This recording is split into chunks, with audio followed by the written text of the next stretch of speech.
Hello प्यारे बच्चों, हम लोग संस्कृत की सीरीज में आज आगे बढ़ते हैं। अगर जो स्टूडेंट को 50 में 50 लाना है वह इस वीडियो को अवश्य देखे, जो हमारे मैट्रिक परीक्षा 2021 के लिए बहुत महत्वपूर्ण है। जो 2021 में हम लोग एग्ज़ाम देने वाले हैं, उसके लिए यह पार्ट 3 है। अब की बार मैट्रिक पार और हम लोग फुल रिवीजन के साथ इस वीडियो में देखेंगे। जो हमारे बिहार विद्यालय परीक्षा समिति द्वारा पुस्तक है, उसी का हम लोग डिस्कशन करने जा रहे हैं। तो आइए पढ़ते हैं अपने बुक की ओर। तो आज का जो है चैप्टर है वह आपका बुक का 3 चैप्टर है, जिसका नाम है अलस कथा। हम लोग आज अलस कथा को देखने जा रहे हैं। तो आइए शुरू करते हैं आज का अपना चैप्टर। कहता है, अयम पाठ विद्यापति कृतस्य कथा ग्रंथस्य पुरुष परिच्छेति नामकस्य अंश विशेष्यो वर्तते। कहता है प्यारे बच्चों कि यह पाठ विद्यापति देखिए यहाँ से, यह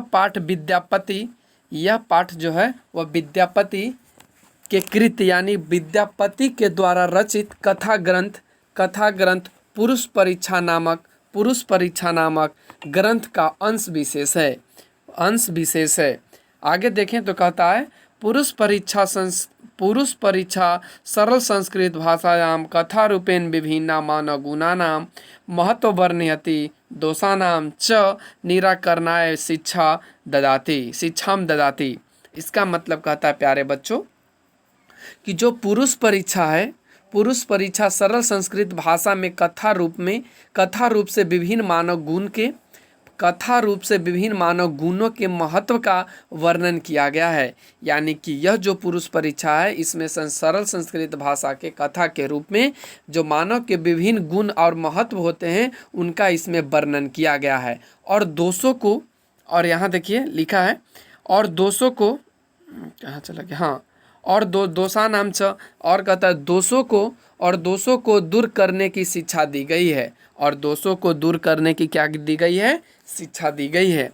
आगे बढ़े तो कहता है, विद्यापति लोकप्रिय मैथिली कवि आसीत। यानी विद्यापति मैथिली लोकप्रिय कवि थे। अपि च बहुना संस्कृत ग्रंथानां निर्माता अपि विद्यापतिरासीत् इति तस्य विशिष्टता संस्कृत विषयोपि प्रभुत्ता अस्ति। कहता है प्यारे बच्चों, इसका मतलब समझे तो कह रहा है यहाँ पे कि उनकी विशेषता, किनकी विशेषता, अगर हम यहाँ तक ले हम लोगों ने देखे मैथिली कवि, हाँ, उनकी विशेषता संस्कृत ग्रंथों के निर्माता भी थे। जो अनेक उन्होंने रचना किया, जो विद्यापति थे उन्होंने अनेक संस्कृत ग्रंथ की रचना किए,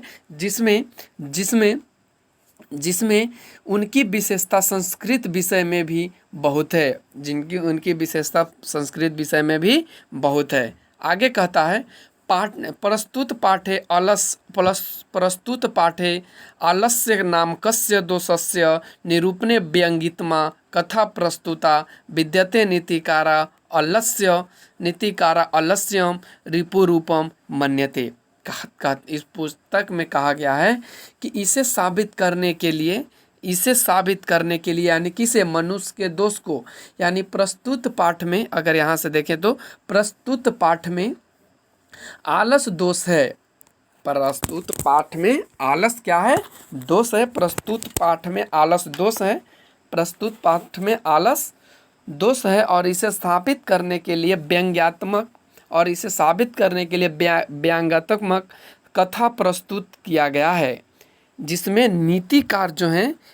नीतिकार हैं वे आलस को दोष मानते हैं। जिसमें नीतिकार जो हैं वे आलस को क्या मानते हैं? दोष मानते हैं। आगे बढ़ते हैं तो आगे कहता है, आसित मिथिलायाम वीरेश्वरो नाम मंत्री। कहता है कि मिथिला में वीरेश्वर नाम के मंत्री थे। मिथिला में वीरेश्वर नाम के एक मंत्री थे। सच स्वभावाद दानशील करुणा निष्कष सर्वे भयो दुर्गते भयो नाथे भयसच प्रत्यह मिच्छा भोजनम दाप्यति। कहता है कि वे स्वभाव से दानशील और और करुणिक स्वभाव वाले थे। कौन? तो मिथिला के जो मंत्री थे वीरेश्वर, वे स्वभाव से क्या थे? वह दानशील और करुणिक स्वभाव वाले थे। आगे कहें तो वे सब हो दीन दुखियाओं और अनाथों को, वे सभी दीन दुखियाओं और अनाथों को प्रतिदिन अच्छा भोजन दिलाते थे, अच्छा भोजन दिलाते थे। आगे बढ़ते हैं, कहता है तन मध्य आलसे भयो अपयन वस्त्रे दाप्यति। और कहता है इस लाइन के द्वारा कि उसी बीच में आलसी को भी अन्न वस्त्र दिला देता था। यानी जो वे थे उसी बीच में जो भोजन देने के बाद, अच्छा भोजन देने के बाद उन सभी को वस्त्र भी दिला देते थे। यह तो कुछ श्लोक दिए गए हैं, इसको देख लेते हैं। कहता है निर्गीता नाम च सर्वे सामलास प्रथमो मत किंचिम क्षमते कतु जठरानपि वहीना। कहता है इसका मतलब कि दुर्गति वालों में, क्या कहता है? दुर्गति वालों में से सबसे पहला स्थान आलसी का ही, दुर्गति वालों में ही सबसे पहला स्थान आलसी का ही पेट की भूख क्या नहीं करवा सकता है, करवा नहीं सकता है। आगे बढ़े तो लिखा है तत् अल्स पुरुषानाम तत्र अष्टलाभम श्रुत्वा बह वस्तु परिमार्जित अस्त्र बर्तुली व भुव यत। कहता है कि इसके बाद आलसी व्यक्ति को वहाँ खूब धन लाभ सुनकर बहुत से तुंद वाले लोग, वहाँ बहुत से आलसी लोगों के धन का बात सुनकर के बहुत से जो लोग होते हैं, जो तुंद वाले बड़े तुंद वाले होते हैं, वे लोग वहाँ जमा हो जाते हैं। क्यों जमा हो जाते हैं? आइए देखते हैं। स्थिति सौकर्य मूला ही सर्वेशामपि हंसन्हते सजातिनाम सुखम दृष्टवा के न धवंती जनतवा। कहता है कि सुविधाजनक स्थिति को देखकर सभी लोग उसे प्राप्त करना चाहते हैं। सुविधाजनक स्थिति को देखकर सभी लोग उनको प्राप्त करना चाहते हैं, क्योंकि सब जाति यानी सभी जाति के सुख को देखकर, स्वजाति के सुख को देखकर कौन जीव उसकी ओर नहीं दौड़ता है। देखिए, हम आपको यहाँ अगर समझाना चाहें तो यहाँ पे यह जो कह रहा है कि सुविधाजनक स्थिति को देखकर, जैसे मान लीजिए आपको सुविधा लग रहा है कि इस चैनल पे अच्छे से आपको पढ़ाई हो रहा है, तो आप क्यों नहीं इस चैनल पे आइएगा। अगर आपको लगे कि इस चैनल पे अच्छा पढ़ाई नहीं हो रहा है, यहाँ तक कि हमारे बिहार बोर्ड का एग्ज़ाम है उससे इसे क्रैक नहीं हो पाएगा, तो आप इस चैनल पे क्यों आएंगे, ज़रा बताइए आप। तो वही चीज़ इसमें कहा गया है कि सुविधाजनक स्थिति को देखकर सभी लोग उसे प्राप्त करना चाहते हैं, और कौन ऐसा जीव नहीं है जो अपने जाति के सुख को देखकर उस जगह पे जाना नहीं चाहता। आगे बढ़ें तो आगे कहता है, देखिए यहाँ से, पश्चाद आलसानाम सुखम दृष्ट्वा धूर्ता अपि कृत्रिम आलस्यम दर्शयति भोज्यम गृहंती। कहता है बाद में आलसियों के सुख देखकर कुछ धूर्त लोग भी बनावटी आलस को दिखाकर भोजन प्राप्त करते थे। बनावटी जो आलस है उसको बना करके वे लोग भी भोजन ग्रहण कर लेते थे।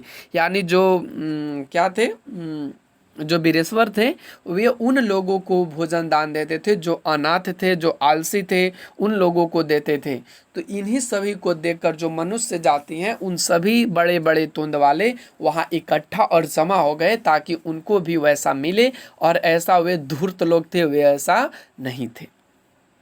आगे बढ़ें तो कहता है तद अंतरालनाम अलसायानाम बहुद्रव्यम दृष्टवा तन्नियोगी पुरुष प्रामृष्टम यच्छम बुद्ध्या करुणाय केवलम सभ्य स्वामी वस्तुनि दाप्यति कपटेना आलसरम अलसा अपि गृहन्ति इतस्य अस्माकं प्रमादः।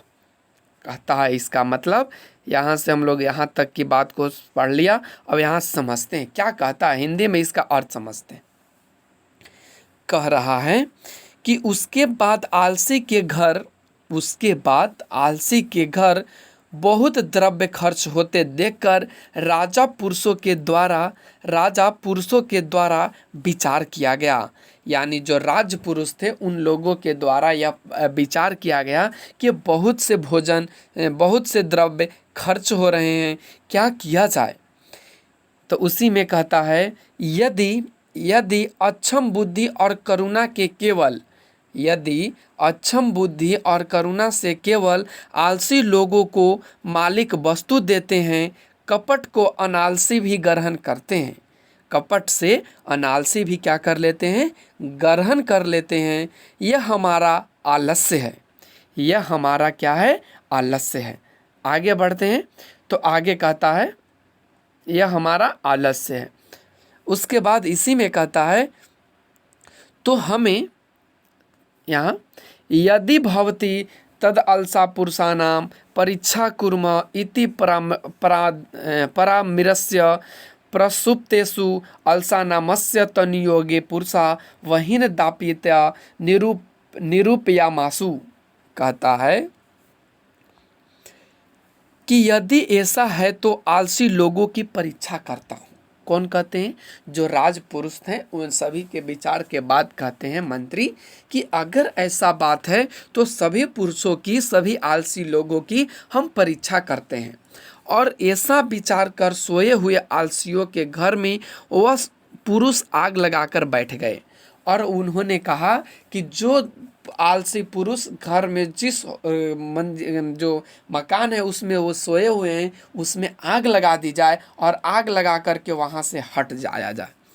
आगे कहता है, ततो गृह लग्नम प्रविद मगिनम दृष्टवा धूर्ता सर्वे पलायिता।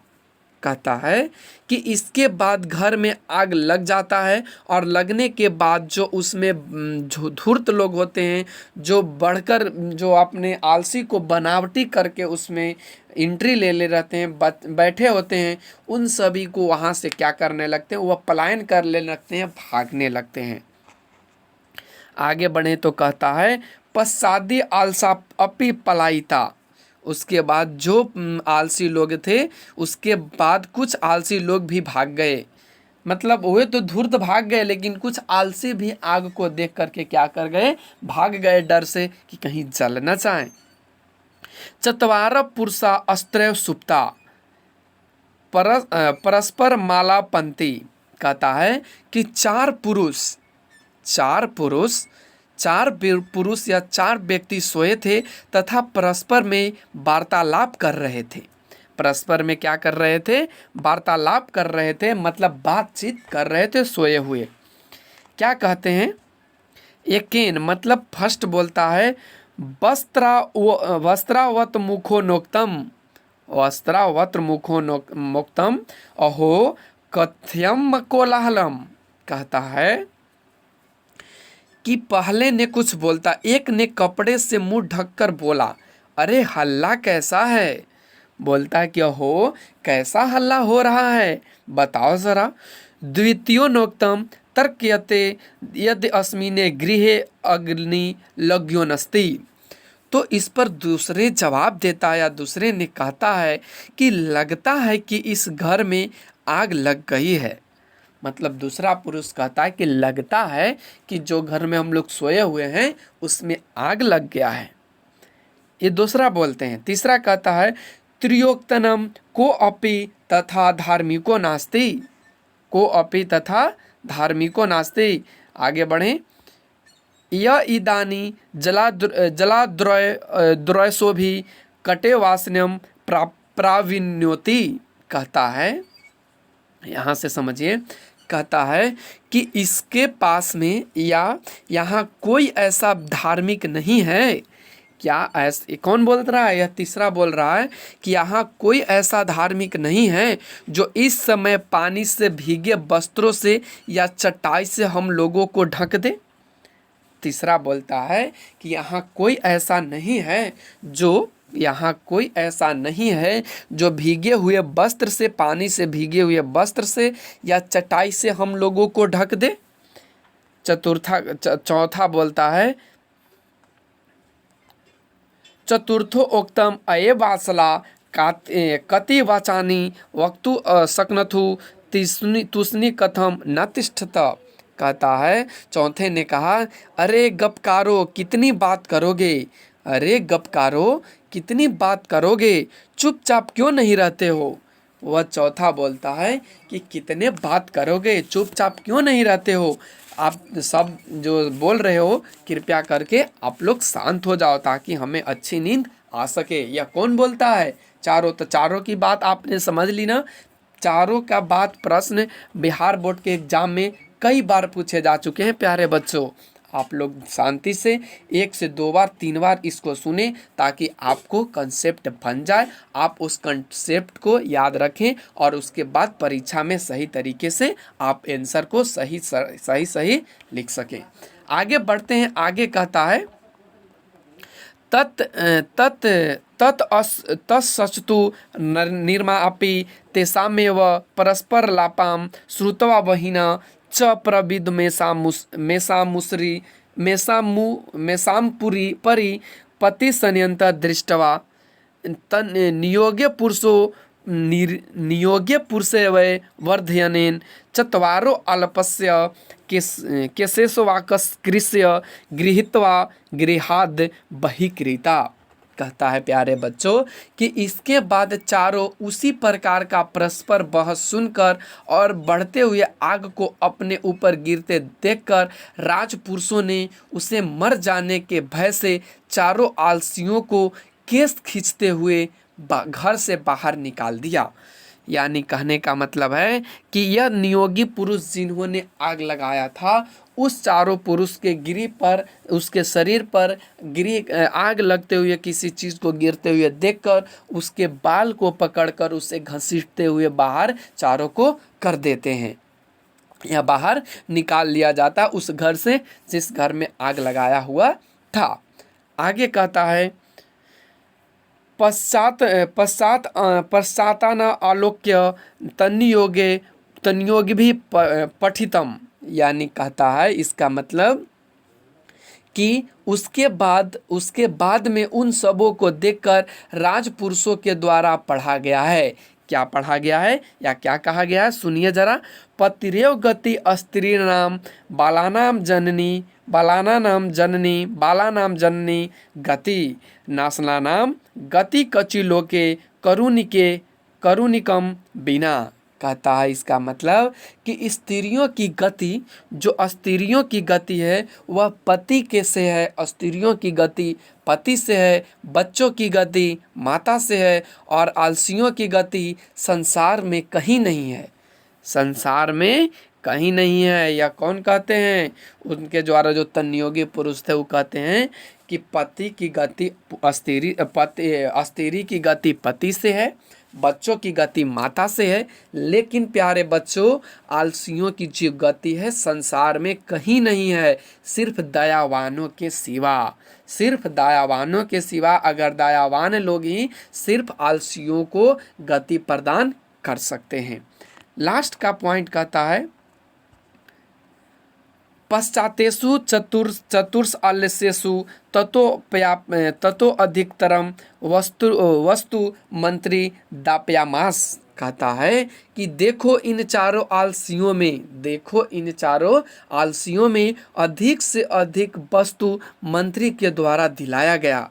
इसमें अधिक से अधिक मंत्री को दिलाया गया। तो प्यारे बच्चों, आप इस वीडियो से, आप इस लेक्चर से आप लोग क्या समझे इसका आप कमेंट करिए। और इसका जो क्वेश्चन है जब पूरा हम लोग चैप्टर कवर कर लेंगे तो एक सीरीज चलेगा इसका संस्कृत का, जिसमें ओनली फॉर केवल और केवल संस्कृत के प्रश्न होंगे जो हम परीक्षा के 1 माह पहले या 2 माह पहले करेंगे ताकि हम लोगों को याद रहे। तो आप इस चैनल पर तब तक के लिए बने रहने के लिए सब्सक्राइब कर लें और बेल आइकन को प्रेस कर लें ताकि अगले वीडियो आपके पास पहुंच सके। तो आज के लिए बस इतना ही। Thanks for watching, take care, bye bye.